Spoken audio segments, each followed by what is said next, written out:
তো আজকে আমরা যেটা বিষয় নিয়ে আলোচনা করব, গরমের একটা রোগ, সেটা হলো ফোড়া। আমরা যেটাকে বয়েল বা অ্যাবসেস বলি, অনেক সময় সামার বয়েল বলা হয়ে থাকে। আর শিশুদের জন্য যেটা, সেটা হচ্ছে যে ইমপেটিগো। আসসালামু আলাইকুম। আমি ডাক্তার মোহাম্মদ আলমগীর রেজা, চর্ম যৌনরোগ বিশেষজ্ঞ হিসেবে কাজ করছি রাজশাহী মেডিকেল কলেজ হাসপাতালে। Doctor Alamgir Reza skin and sex research সেন্টারে একজন কনসালটেন্ট আমি। আজকে একটি নতুন ভিডিওতে আপনাদেরকে স্বাগত জানাচ্ছি।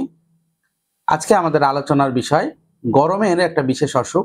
আমি সবসময় চেষ্টা করি যে আমাদের ডে টু ডে যে পেশেন্টগুলো আমরা খুব বেশি পাই, সেই পেশেন্টগুলোকে অ্যাড্রেস করার, যাতে আপনারা সতর্ক হতে পারেন, সেই রোগগুলো থেকে মুক্ত থাকতে পারেন। তো আজকে আমরা যেটা বিষয় নিয়ে আলোচনা করব, গরমের একটা রোগ, সেটা হলো ফোড়া। আমরা যেটাকে বয়েল বা অ্যাবসেস বলি, অনেক সময় সামার বয়েল বলা হয়ে থাকে। আর শিশুদের জন্য যেটা, সেটা হচ্ছে যে ইমপেটিগো। এগুলো সবই ছোঁয়াচে এবং এগুলো কিন্তু সবই হচ্ছে যে আপনার জীবাণু ঘটিত, অর্থাৎ ইনফেকশাস ডিজিজ। ইনফেকশাসের মধ্যে মেইনলি ব্যাকটেরিয়া ঘটিত ডিজিজ এগুলা। ফোড়া যেহেতু নাম, সেহেতু আপনাদেরকে আর বলার অবকাশ রাখে না জিনিসটা কি। ফোড়া হয়, লোম ফোড়া হয়, লোমের গোড়ায়, চুলের গোড়ায়, মাথায়, ঘাড়ে, কারোর শরীরে, হাতে, পায়ে বা কুচকিতে বিভিন্ন জায়গায় ফোড়া হয় এবং ভেতরে পুঁজ জমে, টনটন করে, ব্যথা করে, প্রচন্ড ব্যথা হয়। তো গরমে এই রোগগুলো খুব বেড়ে যাচ্ছে, আমরা অনেককে দেখছি।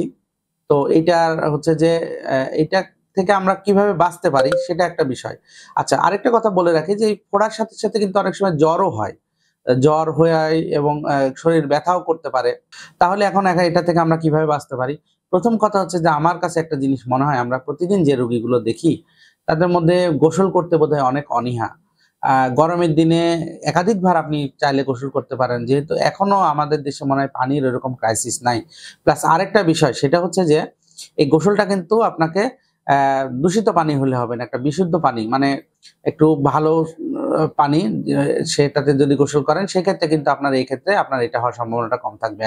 নিয়মিত নিজের ব্যক্তিগত পরিষ্কার পরিচ্ছন্নতা মেনটেন করা, বিশেষ করে আমাদের যে গোপন জায়গাগুলো আছে সেগুলোতে যে লোম গজায়, সেগুলোকে পরিষ্কার পরিচ্ছন্ন রাখা, এটাও কিন্তু একটা গুরুত্বপূর্ণ ব্যাপার।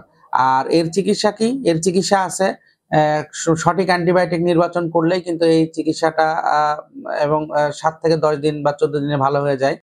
তো ইমপেটিগোটা হচ্ছে যে আমরা যেটা দেখি যে একটা বাচ্চার প্রথমে একটা ফোড়ার মতো হয়, তারপর ফোড়াটা গেলে যায়। গেলে যে ওটা হানি ক্রাশড অ্যাপিয়ারেন্স বলে, দেখা যাচ্ছে যে মধুর মতো বিশাল একটা আলসারের মতো ক্ষত হয়ে গেছে, কিন্তু সেটা দেখতে অনেকটা মধুর রঙের। তো হানি ক্রাশড অ্যাপিয়ারেন্স, এবং গার্জিয়ানরা আমাদেরকে বলে যে এখানকার পানি যেখানেই লাগে সেখানেই কিন্তু আবার নতুন করে ফোড়া তৈরি হয়। তো এটা ইমপেটিগো। ইমপেটিগোর ভিডিও আমাদের এখানে পেজে এবং চ্যানেলে দেওয়া আছে এর আগেই। তারপরেও আমরা কিছু ছবি আপনাদেরকে যোগ করে দিচ্ছি, যাতে আপনারা ইমপেটিগোটা সহজভাবে বুঝতে পারেন। ইমপেটিগোতে আসলে বাচ্চারা খুবই কষ্ট পায় এবং বাবা-মারা তার সঠিকভাবে অ্যাড্রেস করতে পারে না। প্রথমে বিভিন্ন জায়গায় ঘুরে ওষুধপত্র খাইয়ে বা একটা মলম-টলম ব্যবহার করে এটা কন্ট্রোল করার চেষ্টা করে। যখন পারে না তখন আমাদের কাছে আসে। কিন্তু ইমপেটিগোটা কিন্তু খুবই সহজ এবং এটা সারানোর মানে যোগ্য ওষুধ, এবং খুব অল্প দিনেই সেরে যাবে। ৭ থেকে ১০ দিন অ্যান্টিবায়োটিক ঠিকমতো কভার করলেই সেরে যাবে। তো আজকে এই পর্যন্তই। আপনাদের যদি কারো এই ধরনের সমস্যা হয়, আপনারা আমাদের সেন্টারে আসতে পারেন। আমরা নিয়মিতভাবে এই রোগগুলোর চিকিৎসা দিয়ে যাচ্ছি। তো ধন্যবাদ সবাইকে। আসসালামু আলাইকুম।